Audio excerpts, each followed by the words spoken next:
இந்த love breakup அப்படின்னு ஆனதுக்கப்புறம் பார்த்தீங்கன்னா வச்சுக்கலாம், இந்த ஃப்ரெண்ட்ஷிப் அப்படின்னு சொல்லிட்டு ஒரு சிலர்லாம் உள்ளே வருவாங்க. ஸோ அதெல்லாம் கரெக்டான விஷயம் நினைக்கிறீங்களா, தப்பான விஷயம் நினைக்கிறீங்களா?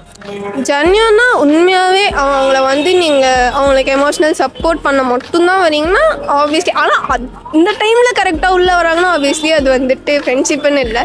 முன்னாடிலேருந்தே இருக்காங்க, அவங்கள காம் டவுன் பண்ணுறாங்கன்னா ஃபைன்.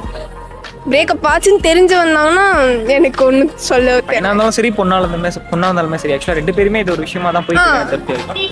ஸோ இந்த மாதிரி ஒரு பர்சன்லாம் உள்ள வந்து அவங்கள வந்து மிஸ்யூஸ் பண்ணணும்னு நினைக்கிறாங்களே, அவங்களுக்கு ஏதாச்சும் ஒரு விஷயம் சொல்லுவீங்க, ஏதாச்சும் ஒன்று சொல்லணும் அப்படின்னா என்ன சொல்லுவீங்க? ஏதாச்சும் ஓவராலாக எல்லாத்துக்குமே அவங்களுக்குன்னு ஒரு பாயிண்ட்ல வந்து அது போர் அடிச்சு போகும் எனக்கு தெரிஞ்சு.